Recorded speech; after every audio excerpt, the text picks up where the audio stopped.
Hey, Juice Heads, what's going on, pals? It's your fucking boy, Juice Giorgio. Already with the F bombs here. How you guys doing? I didn't want to leave you hanging high and dry. It's time to talk some wrestling, goddammit. We're gonna actually come back with a NXT pregame show on Tuesday, hopefully with a very special guest, a fellow 30-year wrestling fan that I grew up with. And I think it's going to be a hell of a good fucking show because I have no idea where he stands on the current product. I know he wasn't crazy about WrestleMania, but who the fuck was? I mean, it was garbage. But anywho, welcome, Juiceheads, to your latest episode of Smackdown Pre Game. And this is the show where I just point out things that maybe you wouldn't notice. And I'm a 30-year fan, so I like to talk wrestling. I can talk wrestling forever. I have a encyclopedia in my head of wrestling knowledge, and there's still a lot I don't know, honestly. I mean, I listen to DTKC, or old episodes, I guess, now of DTKC, and they're fucking historians, man, so I am just a humble fan since 1992. I'm not even a 30-year fan. Well, I guess this is my 30th year, so I am a 30-year fan. But this ain't where you come for news, usually. You can get that from other guys. I like to bring a certain type of analysis and just my take on things. So, with that said, let's get into it. I'm trying to cover as much as I can since my last show, because it's been a minute since I've done a pro wrestling show. So, we're back, and I've been watching mostly GCW lately. That's the number one topic I will tell you guys. If you haven't been on Fight.tv, do yourself a favor, go check it out. It's awesome, and I'm not really big into like the hardcore like blood and guts, no pun intended, type of stuff. It's really not my thing, but GCW just puts on really good shows. And you know what they do? They never forget the golden rule of show business. And that doesn't matter if it's stage acting, TV, movies, films, whatever, pro wrestling, boxing, MMA. If people are paying to watch it, give the people what they want to see. And GCW does a great job of that. And AEW's getting there. Like I said this before, AEW, not a perfect product, but my God, it's just so refreshing to see a whole new organization.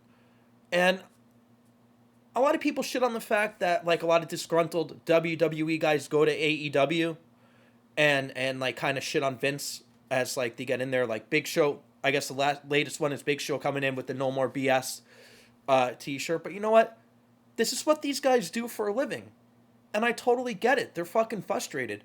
I just re-listened to on TikTok because I spend about 18 hours a fucking day on TikTok now. When Dean Ambrose was on Talk is Jericho when he first left the company, I guess a couple years ago. And things sort of worked out for him with AEW sort of forming as he was leaving the company. And they had him jobbing out to EC3, who I like. I've seen him live. He's a fucking physical specimen. And he deserved a lot better than his WWE run. But again, it's the WWE, so what do you expect? But I will tell you, I sympathize with the guy. I'm not a pro wrestler, but just as like somebody that you could tell he cares about his career and he wants to be the best goddamn pro wrestler that he could be. And I feel the same exact way about my career and what I do for a living. And it's like he just felt like they were just making such a mockery out of something he takes very seriously. And I respect that about him. And I've listened to other podcasts with him, and he comes across as a little bit of a weird guy. Don't get me wrong, I think if I ever met him, we'd have a beer together, and we'd actually get along really well. But he was talking about, like, growing up, not watching a lot of TV and stuff like that, and, like, we're, like, the same age, so, like, I don't know how, I don't think he was, like, poor or anything like that. I would never mock somebody for being less privileged or anything, but from what I remember he did, like, a, one of those biographical type of podcasts, whether it was Cole Cabana's show or whatever it was, I forget which one. But his childhood just sounded a little weird to me, and I forget exactly how he caught on to wrestling. But he's another one, like a KO, started like in high school, I think, basically. So I could give the guy mad respect. He definitely paid his dues and deserves to be where he is now. And as a fan and somebody that really wanted to do wrestling at one point in my life, I'm happy that I feel like he's sort of one of us. And I feel like, someone that grew up watching it at the same time I did and fell in love with it and actually went to go do it, had the balls to go do it. Because I will admit, I never had the balls to go do it. I had the balls to go to the gym and lift weights and get the look down and think about gimmicks and characters, but to actually walk into a wrestling school, even Xavier Woods, who I'm not crazy about as a person because I just think he comes across as a pompous douche because of the whole PhD thing. It's like, dude, I went to a 5-year architect school. I have a professional degree in architecture. I don't fucking brag about it. I mean, shit, it's not even what I do for a living anymore. But I just can't stand people that brag about their education because in his line of work, you don't even need a GED, really. You just need to be willing to do it. So, and to stress that the importance of getting a PhD is such a specialized thing to get. I'm not going to say they're unnecessary. Like, the way that they say masters are the new bachelors, don't buy into that bullshit. It's just more student debt to rack up. The smartest thing anybody can do in life is figure out what you want to do for a living and then map out how to get there. It could involve college, right? I mean, everybody should at least graduate high school. I'll give you that. But map out how you want to get to where you want to be. There's not too many professions that requires PhD to do that, and especially what he does for a living. So, did he get it to just to brag about it? And again, having a college degree is important, but again, I don't want to veer off into this whole topic, but it was like all he ever talked about when he first came on TV, and I just remember it fucking annoying the shit out of me because it's like, dude, you got a good look. You're obviously a talented guy. He could talk on the mic. We've seen that. He's got what it takes to be more than considered a good hand. He's better than that. And I just don't get the whole PhD thing. Like, just, it's okay to not suck your own dick, is my point. That's all. Look, his in-ring work is great, and I'm sure Vince loves the fucking, what is that? He plays a trombone. I know so little about music and instruments, so forgive me. But it's mildly entertaining. I like the fact that he's a gamer. I'm sure we like very similar games. And he's another one that grew up, we're around the same age, so we probably grew up doing the same shit. Or interested in the same shit. Probably both watched this event on pay-per-view. And I just hate people that suck their own dick. But actually back to Dean Ambrose or Jon Moxley. Sorry for calling him Dean Ambrose. If he ever catches one of this, you're Jon Moxley. My bad. Love that you live in Vegas. If I could just pack up and move anywhere, it'd be Vegas, to be honest with you. And I love his rationale. No state tax, Vegas. So good for him. Congratulations on the, I believe he's got a child to be coming up. So we like to hear that. And what I wanted to talk about, because most people probably aren't going to talk about this, he came out with some new music the other day. And I heard about it before I saw the show. And I was expecting like Ricky Wild Thing Vaughn fucking coming out to like the rock version. Like I don't know when that version came out. But he actually came out to like the old school version. And I had to resync my brain to get used to it because A, you're used to the Shield music. And then B, you're used to the AEW, like the... It's like his AEW theme totally should have been what his singles run theme should have been in the WWE. Instead, they gave him like a knockoff Triple H fucking song, right? I really like this AEW music because, like, one thing AEW doesn't do that WCW did, WCW used to always do like the generic version of somebody's entrance song. Did I almost just try to say thong? Whoops. Yeah, I got pussy on the brain, I guess. We'll talk about that later too, by the way. Not pussy, women's wrestling. But yeah, it fits the character, and he makes it work. And I like what he's doing with his boy Eddie Kingston. I like Eddie Kingston. Here's a guy that's been grinding and grinding and grinding for at least the last 2 decades, and now he's finally on national TV. He's a sort of local to me. I believe he's from Yonkers. So I'm always happy to see guys make it, and he can talk on the mic, man. Talk about like persistence and like just hanging in there till you catch your break. I really hope Eddie Kingston hits a really good run being teamed up with Moxley. And by the way, hell of a match against Blue Justice for the the IGPW US Championship. So good stuff. Good stuff on. I watch AEW, and again, I'm not an AEW dick sucker, but it's just a breath of fresh air. It really is. It's something different. It doesn't remind me of WWE Light like TNA was back in the 15 years ago or whatever. So just really enjoying it. Really, really enjoying it. I didn't finish the whole episode of Impact, but I caught the tag match with the Young Bucks and SCU, and the storylines are good. The storylines make sense. It's not overwritten. It's not micromanaged. You can tell the wrestlers have fucking freedom to say what they say and do what they do, which is so important to just adding realism and authenticity. And I'm going to talk about realism later because I recently watched the Austin and Bret Broken Skull Ranch, or Broken Skull Session, whatever it's called. And one thing they harped on a lot was the realism of their matches, the realism of their feud. And that's just...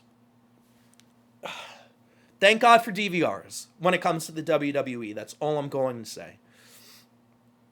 But speaking of women, Mickie James came out this week and talked about how, I guess, some upper official, who knows who it was, Hunter or whoever, came out and was harping on her. I guess she said something to the effect of give the women their own show. And the response to that was, well, the Evolution pay-per-view was the lowest rated pay-per-view of all time. Now, I don't know how you figure that out when something's on the network, but I guess in terms of views, it was the lowest of all time. And I've been saying this. And if you've been watching my other wrestling shows, this is my 8th one, by the way. I've been saying you really need to limit the in-ring time for women's wrestling. I'd rather see women out there as valets. And one women's match here and there. I'm not saying women have no place in wrestling. But I mean, look, if I want to watch tits and ass, I know where to get it. We'll leave it at that. And I'm not taking anything away from women's wrestlers. I think if you're on national TV and you're a women's wrestler, I give you a lot of credit. First of all, you're doing something I never had the balls to do myself, and you made it. You made it. So congratulations. All I'm saying is, as someone that's been a fan for as long as me, this fan, and I don't know if I speak for every fan. I don't. I speak for myself. But from my perspective, I just want to watch greasy guys in trunks sweating all over each other. It's my time to fucking geek out, watch what I would think are comic book characters coming to life and beating each other up over some personal issue. That's what got me into it in the first place. And I keep watching, hoping it'll sort of get back to that. And, speaking of like oiled up, greased up guys, you got fucking Savage right here. And you got Flair, who I never really got him as a kid because I wasn't a WCW kid. I was a WWF kid. So Flair's character in his WWF run was very watered down. So I never really understood it, except for the woo! I mean, everybody always got that, but that leads me to Eva Marie coming back. All right? Talk about tits and ass. I mean, goddamn. And I just parallel this to the Bella Twins, all right? They used wrestling to try to springboard up into mainstream Hollywood like The Rock has done, like Batista's done, like John Cena has now done. And they couldn't make it. So what did they do? They went back to the WWE because the WWE will always take you as long as your tits and ass are in good shape. That's just a fact. I mean, I'm not trying to be sexist here or anything like that. They're nice to look at. Vince approves, put them on TV. Eva Marie. Love to look at her. Just please don't put her in the ring. She doesn't need to be a wrestler. Lana. Love to look at her. I actually loved her fucking stupid fake Russian accent. She doesn't need to be a wrestler. But they made so many fucking belts that now we need to make these fucking makeshift tag teams that I've never been a proponent of. Rarely do they ever work out. Like, the one that sticks out to me that works out, and we're going to talk about this too, is the Hollywood Blondes. But they actually made a team out of it. You understand? It wasn't just this person and that person is the team. They came up with a whole thing. All right? Cohesiveness. But Eva Marie, like, I believe she quit because I don't think they'd ever fire her. So what's she been doing the last couple of years? Now, I understand she got a lot of coaching, I think from John Morrison, of all people. I think they paid John Morrison, who wasn't with the company. And if it wasn't him, I'm mistaken. It was somebody. Or Dolph Ziggler. Somebody worked with her one-on-one to train her to wrestle. That's great. But, again, like with Sable, you know, they made Sable wrestle. You didn't need to do that. Now, again, at least that was kind of entertaining because you put her with girls like Jackie and girls like Luna Vachon. So at least you had somebody with a wrestling IQ or wrestling acumen because Sable was just a valet. And by just a valet, I'm not saying there's anything wrong with that. And I think we really need to condense this women's division. Admit this women's revolution isn't really a thing. Just because it worked in NXT, that's a niche thing. It doesn't mean it's going to work in the mainstream. And what did Sable say in the 90s? Sex sells, okay? And again, I'm not saying I just think of women as tits and ass. I'm trying to be as respectful as possible. But they really need to tone it down with the TV time the women get, as the women wrestlers get. There's so many other things they could be doing other than wrestling. They're trying to do almost like 50-50.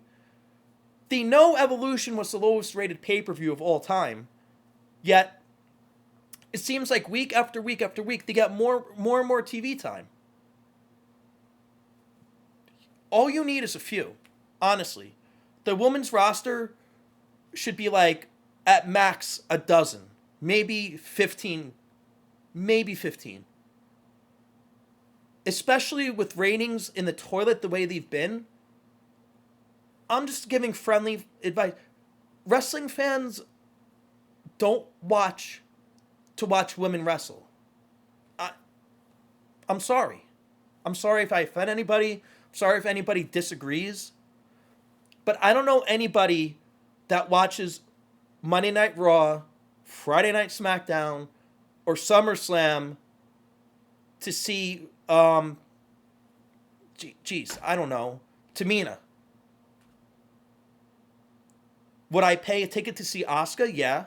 Would I pay a ticket to see Charlotte? Yeah. Would I pay a ticket to see Bayley? Yeah. So they really need to get the cream of the crop and just get rid of everybody else. I'm not going to be mean because if you don't have something nice to say, don't say it at all. So I'm not going to tell you who I wouldn't buy a ticket for. Don't even get me started on the Bella Twins, okay? Now, do I think they could have been great valets? Yeah. Yeah. And do I think they greatly improved when they came back on their in-ring skills and took it seriously? Yeah. Are they legit Hall of Famers? No. At least not this year. Maybe like 10 years from now, 15 years from now. I remember when the Hall of Fame was like really legitimate. I know the talent takes it seriously, and I try to as much as I can. But all it really is who Vince thinks should be in there at that year. Unfortunately.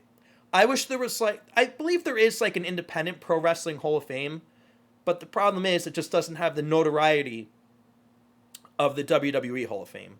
So that sucks, but a lot of things in life suck. So what are you going to do? So, again, you don't come here for news, but I haven't done a show in a while, so I want to talk about what's relevant. Apparently, Zelina Vega was at the Performance Center. So that's good news for, speaking of tits and ass. And I really hope they don't make her wrestle. All she needs to do is be a valet. She can talk on the mic. She can talk your ass into buying a ticket to see someone get their ass kicked. And what's wrong with that? That's all it needs to be. The micromanaging, the overproducing, the overthinking. Look, I've overthought stuff in life. That's why I have a couple failed relationships with girls, right? You overthink shit. And then when you overthink stuff, it becomes watered down. And you don't go with your gut. You should always go with your gut. And when you don't go with your gut, bad things tend to happen. But glad to see Zelina Vega is going to be back in action. Hopefully she can keep her OnlyFans, which I'll plug for her on my 8 viewers that'll watch tonight's Smackdown Pre Game. But nonetheless, glad to see it. Now, speaking of Asuka, who I said I would buy a ticket for, and that's the truth, because I think she's awesome. Batista had a nice tweet, or not so nice tweet, talking about, what the fuck are they doing jobbing out Asuka? Now I'm paraphrasing. Batista did not say that legitimately or verbatim, but that's pretty much how I took it. And yeah, it's, the WWE is just way overproduced. Their booking sucks. It's been horrible for years and years and years. And when are they going to smarten up? Because I tell you, I go back and I watch old content all the time, and it just used to be so good. Just like hip-hop. I go back and listen to, like, the 90s stuff. I listened to, like, almost 3 hours of Tupac the other night because I had a long drive. It was so good. Is he the best rapper of all time? No. But just the music. The production, the beats, the storytelling, the wordplay, all that stuff, all the elements that make it good were there. It's like everything now has just become so formulaic. It's like color by numbers, and that's why it's dog shit. Now, speaking of something that is good, Dark Side of the Ring. Now, I don't know if at Vice they have some sort of an agenda. I don't know where their biases land. I don't know if they hate wrestling or love wrestling, but obviously the people that make these shows have to at least know a thing or two about it.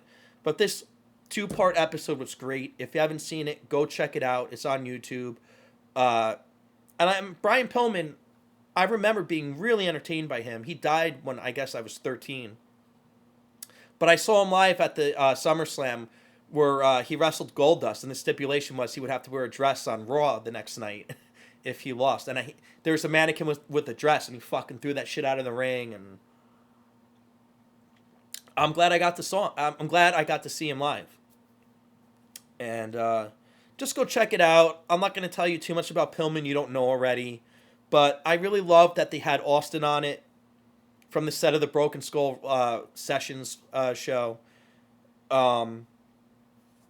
They had Melanie, who has not aged well at all. I didn't even recognize her.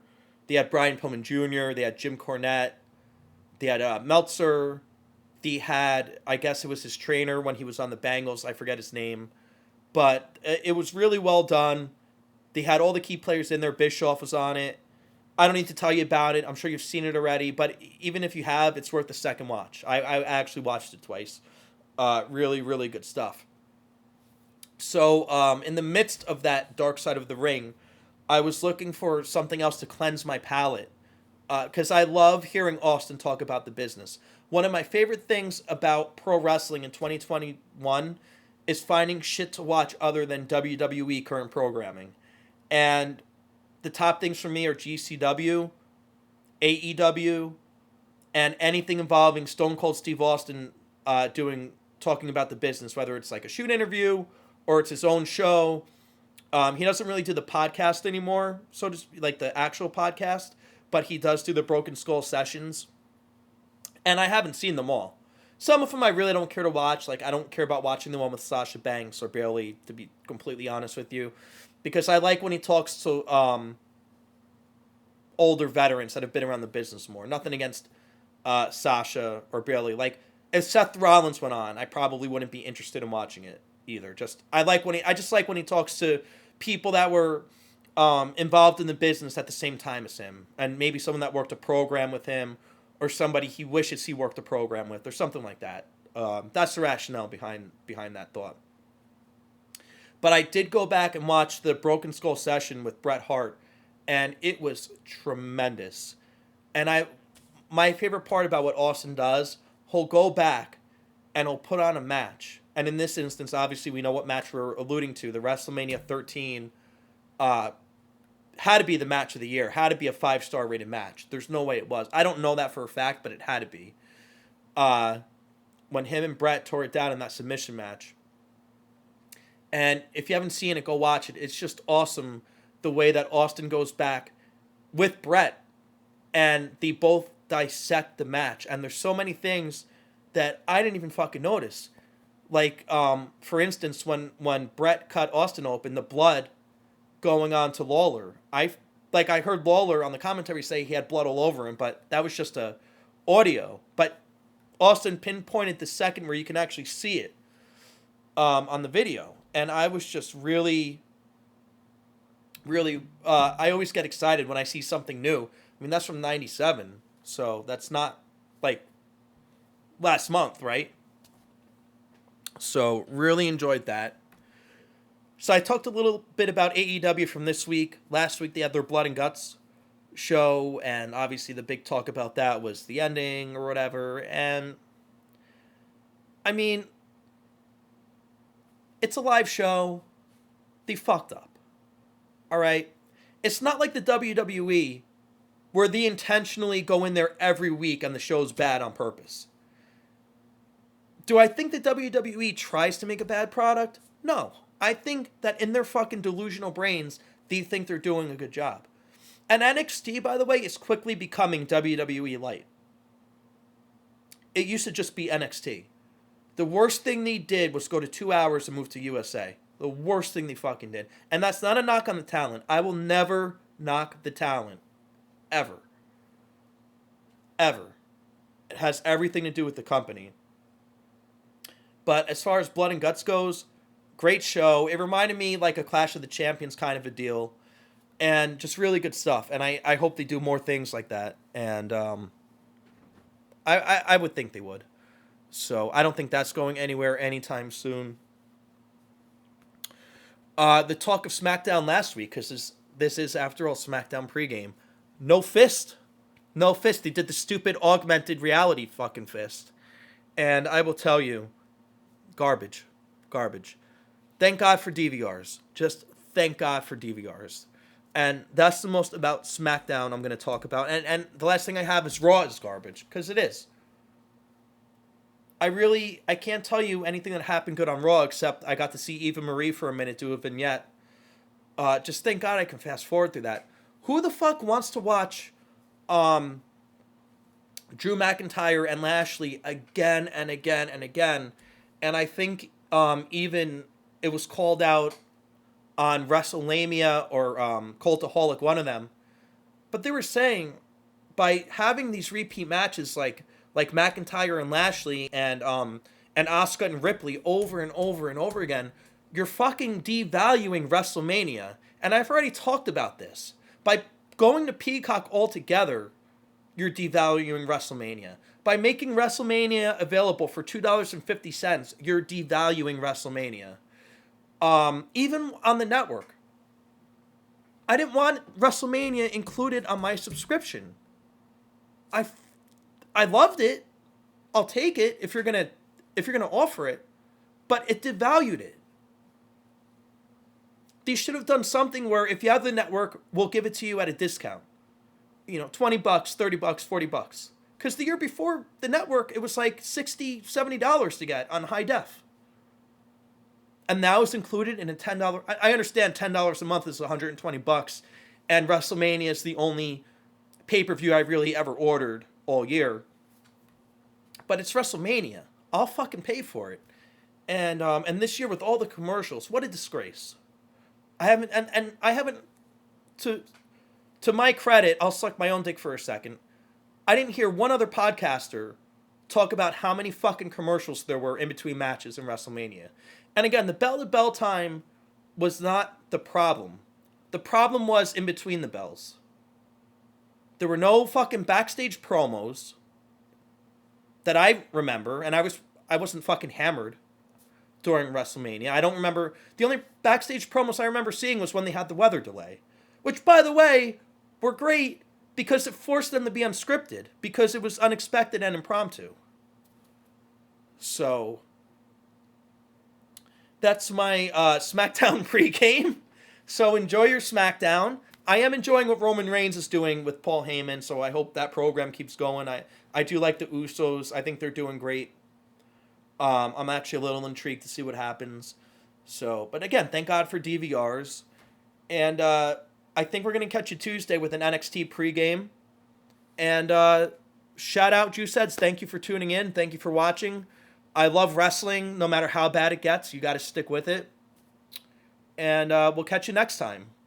So, peace.